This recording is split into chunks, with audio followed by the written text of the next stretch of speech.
Hey guys, it's John and Shannon from That DIY Couple. We make videos about becoming the best version of ourselves. We're not alcoholics. We don't have any issues with drug or alcohol dependency. And yet, a few years ago, we made a decision to stop drinking alcohol. And we've never felt better. Here's why.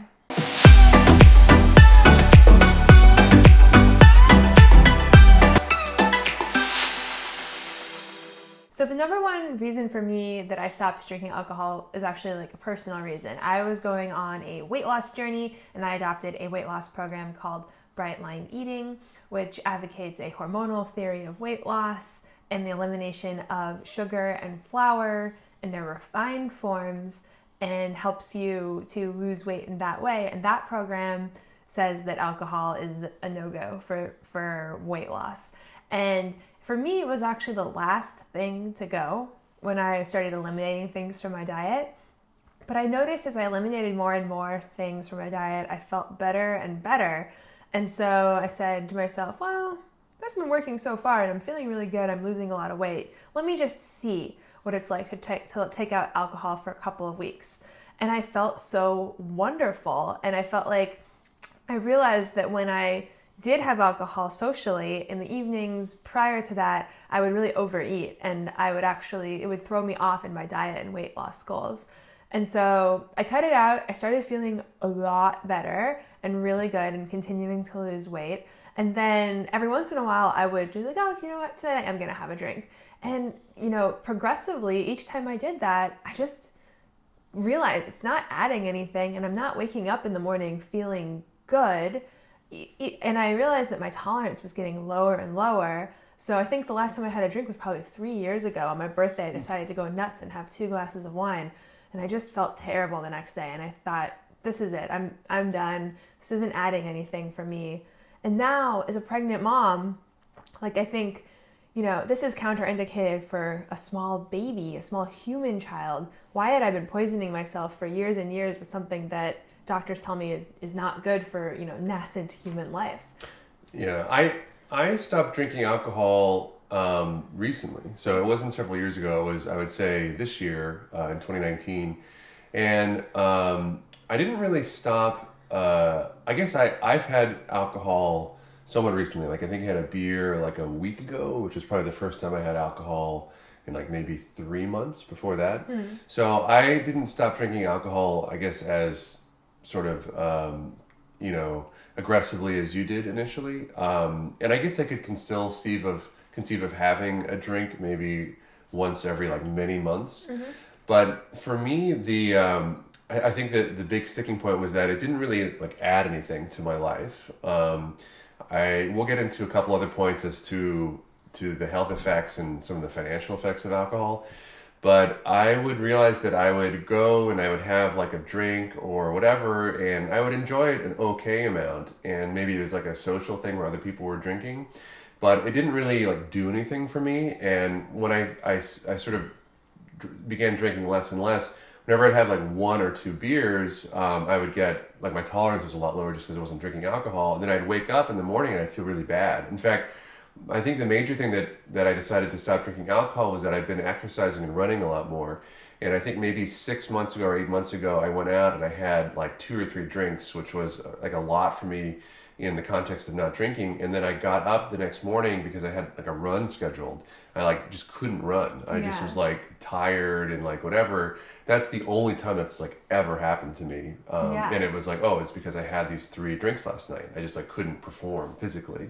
And so I was like, well, that's dumb because like I just wasted a day, because of what I did last night, and I had an okay time, I guess, but it wasn't anything particularly special. So it's very hard to give up drinking alcohol. We can get into that a little bit. I think you've had maybe 4 drinks this entire year or something like that. Or well, like I think 4 or 5. After May or something like that. Okay, Whenever it was. Whenever you decided that you were kind of done. Yeah. Yeah. And that's a little bit, I guess that's where I was on my trajectory like 3 years ago. First, I really tapered and I was like, it's not adding anything. Let me take a couple months off. And then I would have like 1 or 2.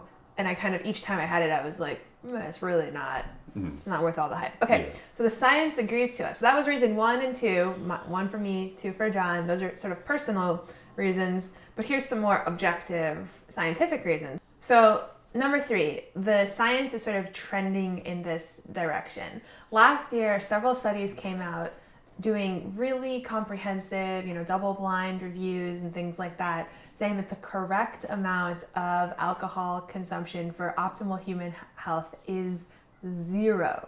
So that the negative effects really outweigh the positive, and so the safest course of action is to have 0 alcohol. And I think this was a little bit surprising for people and generated a fair amount of press. So consistent with that, a lot of long-term studies have come out linking alcohol use to cancer. And I think that this is sort of intuitive if you know people that are serious alcoholics. People that drink, many drinks per day will often have things like stomach cancer, liver cancer, throat cancer, mouth cancer, all these sorts of things. So studies have come out that suggest that drinking even a few drinks per day, maybe like a more moderate consumption, can also themselves lead to different types of cancers. So if there's any ambiguity about whether or not drinking is somehow more healthy, I think the recent scientific studies that have come out about drinking have indicated, no, it's not more healthy, and it's actually worse for your health because of what the study Shannon mentioned, and also the fact that there is a higher incidence of cancer correlated with drinking more alcohol.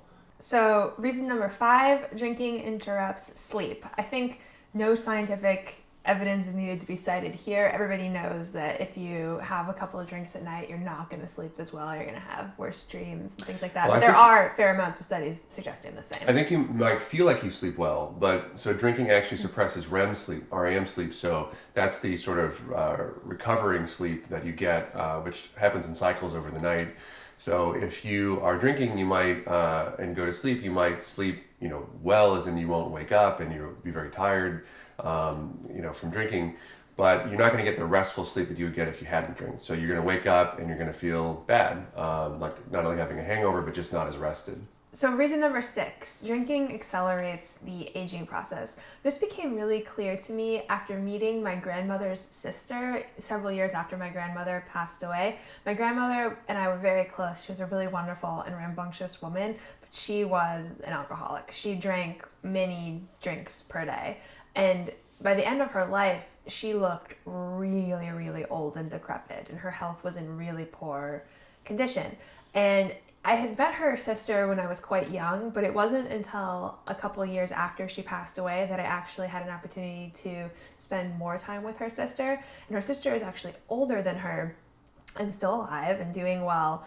And unlike my grandmother, her sister had not drunk in many, many years. And she was really into health and wellness and healthy eating and things like that. And she looked and looks amazing. It was just such a stark difference to see how a lot of alcohol consumption can change two people who just genetically share a lot in common. Another thing that I think that once you make a decision like this, you see lots of signs that it's the right path, and it's kind of a self-fulfilling prophecy. But now I always pay attention when I see a celebrity that looks really good for their age. I oftentimes Google their diet and exercise. And one thing I've found is just that a lot of the best looking older celebrities, or the people who I think look particularly well preserved, are very light or no alcohol drinkers. And a lot of them are recovered alcoholics. Right. People who had problems with alcohol in their 20s and 30s and have taken a total abstinence approach to their recovery. So people like Rob Lowe, Robert Downey Jr., who just don't really seem to age that much, look really good to me. And it sort of... Yeah, I think like it's anecdotal, but I do that too. And I look at celebrities, oftentimes they're, vegan, which is another thing that we talk about a lot on this channel, but they're vegan or vegetarian, and they don't drink, or if they did drink, they haven't had alcohol in a long time. I mean, I think you could almost look at any public person that doesn't drink. I would challenge you and say, go and look at their pictures, particularly if they're, say, over the age of 50, and you'll probably be amazed at how well they look. I mean, I don't want to get political, but Donald Trump doesn't drink, and he's in his 70s and looks, I would say, less old than he is. I mean, there's lots of other issues that he has, but I didn't know he didn't drink. He doesn't drink. Yeah. So go look at any celebrity or public persona that doesn't drink, or that you read about doesn't drink, and look at how they look. I think they look great relative to their age. So it's anecdotal, but for me, that's pretty good evidence that at least drinking makes you look bad, let alone the studies that would suggest that it actually, not drinking can actually increase your lifespan. So, number 7, alcohol leads to depression and anxiety. And I found that because alcohol is processed in the body very similar to the way that sugar is, if I accidentally have sugar or on purpose have sugar, like depart from my, bright line eating diet, I will have bad, anxious nightmares that evening. And I get the same thing with alcohol. It's like, I just feel worse mentally. Yeah, this is. I think I found this too a little bit, not during drinking, like not when I'm drunk or have consumed beers, but definitely the day after. And for me, it's like it's a productivity thing because if I drink and I spend maybe like an hour or 2 hours or 3 hours drinking, and then if I can't do anything the next day or for like the first half of the day, that's a big loss. Like that, if I can't function, and that alone will make me anxious. It's like I just can't focus, or I can't go for a run, or I just don't feel like I have the energy to do something. Like whether or not that's physiological or psychological or whatever, that will really mess me up. And you've never drank that much. You've never been like a heavy drinker. No. But I would say like even having like 2 or 3 drinks. Yeah. I mean, I can't even remember the last time I was like drunk, even when I was drinking more frequently. I mean, maybe like 5+ years ago. The last time I was drunk was probably like 2014. Yeah. Like 5 years ago. 5 years ago, yeah. Yeah. So it's not. I'm not even talking. A lot of these things that we're saying are not like don't get drunk. I'm talking about drinking like any alcohol. Like even having like 1 or 2 drinks will at this point affect me because I just don't drink very frequently. Which goes to show how much alcohol does impact you. Similar to caffeine, I think if you don't drink like we, and then you have 1 drink or 2 drinks, it will really impact you. Yeah. So if you're drinking a lot or frequently, and then you say, oh, I don't, nothing, 1 or 2 beers or 1 or 2 drinks doesn't impact me, just realize it's because you've built a pretty high tolerance to alcohol. So it's almost scary to have that level of tolerance to something that a lot of evidence suggests is bad for you. It would be like saying like, oh, I don't, really, I can have like 2 cups of coffee and I don't get impacted that because I'm really accustomed to caffeine. It's like, well, that's like, that's a big thing. Like your body is not, out in the wild, shall we say, or like, without those substances, your body wouldn't be able to really process that. So to have a increased tolerance for something that is kind of a poison is, I think, a little bit of a scary concept. And we can get into, dependency and substance issues and all that, but I just don't like that. That's another reason why I don't drink caffeine. We have a whole video about that. But I don't like the idea of being having like a tolerance to something that's bad for me. I think Absolutely. That's really weird. Just this past week we were on vacation and we woke up kind of late and we had to go somewhere. We were on our way to Disneyland.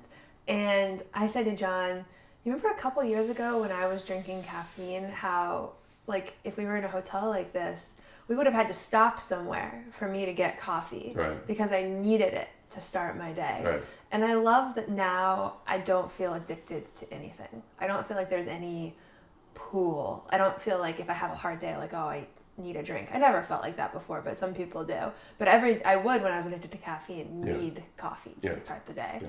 Number 8, alcohol has no health benefits.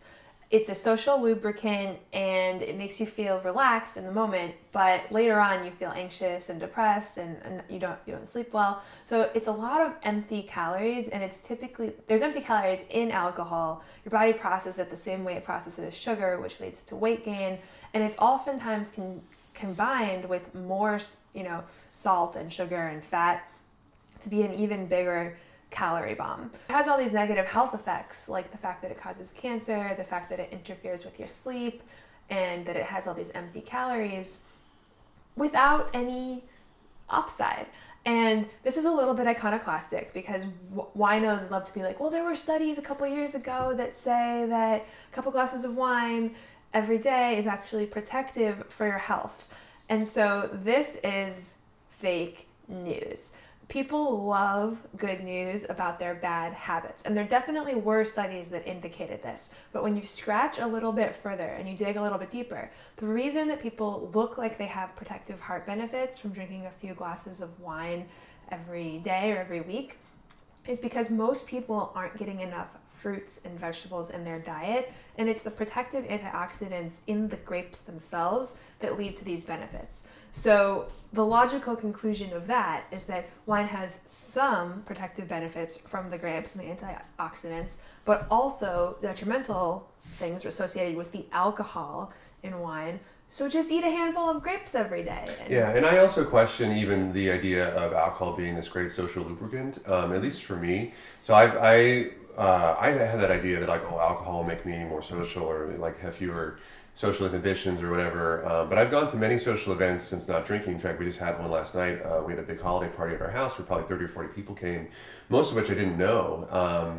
There have been times in my life that I've been really anxious about something like that, and I would say, oh, who am I going to talk to? Or, maybe I should have a drink or something to feel better. I didn't drink at all. Other people were drinking, but I felt very socially at ease because it was just that atmosphere, just people were there and talking and chatting, and I couldn't imagine being more at ease by drinking alcohol. So I think almost to some extent that's like a self-fulfilling prophecy with alcohol. People think like, oh, if I drink, I'll be more socially at ease. But maybe not. It might just be because you think that. It's not the alcohol causing that. So even that is a benefit, which is, I think, even if it was true, is a little bit sketchy. I'm not even sure that's a benefit in reality, at least for me. Right. Or if you need alcohol to relax and wind down or feel at ease and not feel socially awkward, and then you stop, it makes you actually confront those harder questions about, well, why am I stressed? And what is it about this social setting that makes me feel better? And I think at the end of the day, it's not the alcohol that's making you feel better, it's the social component of going out and spending time with other people, right, which you can get without the negative effects of alcohol. So the number 9 reason that we don't drink alcohol, and that is not related to health stuff, is the financial aspect of drinking alcohol. So alcohol is really expensive. Even if you buy alcohol from a store and don't go out to drink, the cost for a beer or a whatever quantity of wine or hard alcohol that you're drinking is way above almost any other beverage that you could possibly buy or consume. And if you go out to a restaurant or a bar where you're buying alcohol, I think almost everybody knows that that's very expensive. I mean, you're talking multiple dollars, maybe even $10+ for a cocktail, with the majority of that being the cost of the alcohol that is being put into your drink.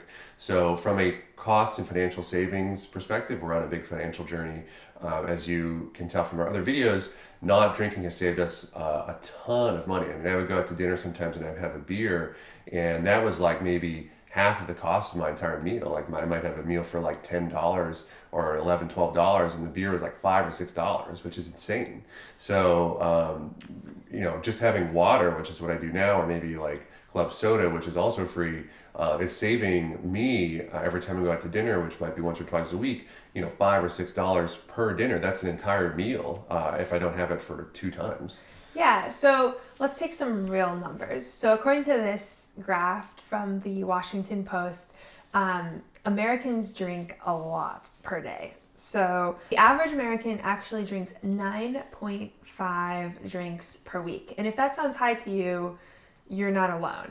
It's because alcoholics really tend to skew the average. So 30% of Americans, like us, don't drink at all. And another 30% of Americans drink less than 1 drink per week. So 60% of Americans, the majority, are drinking very little.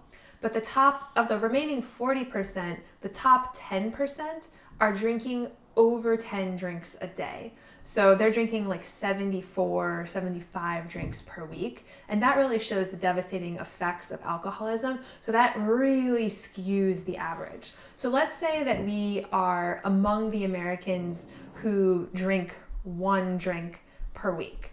And we live near New York City where it's expensive. So with tax and tip and all that, you're looking at about $15 for a drink to go out in New York City.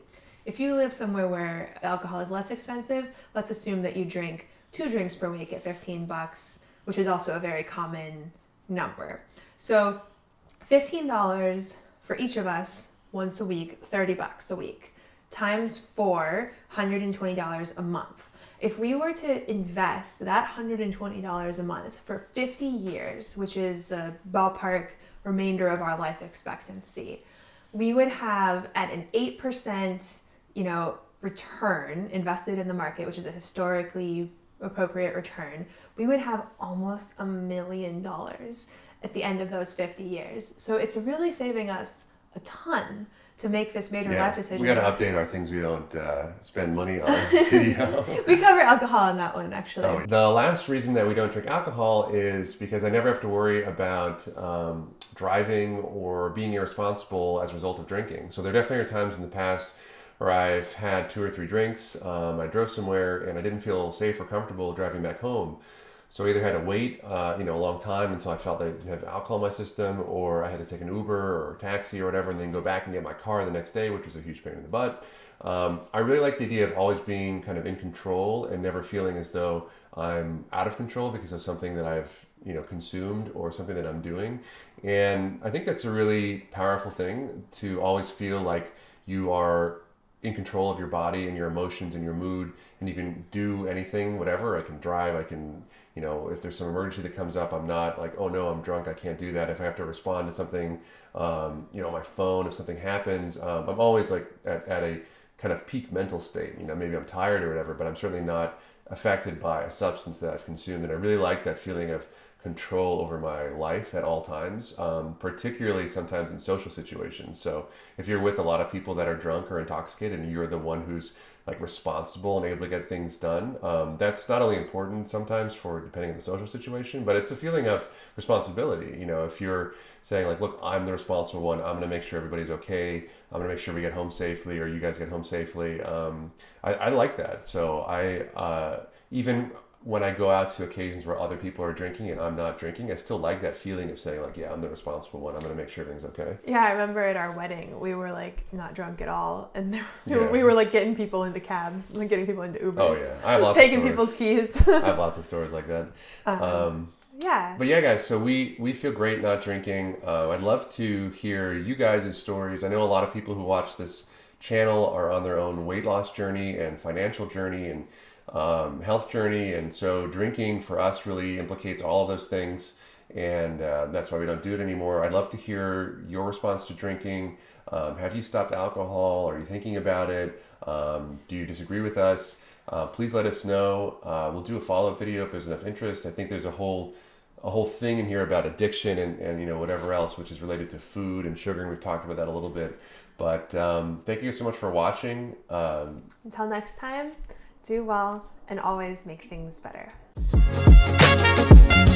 Oh.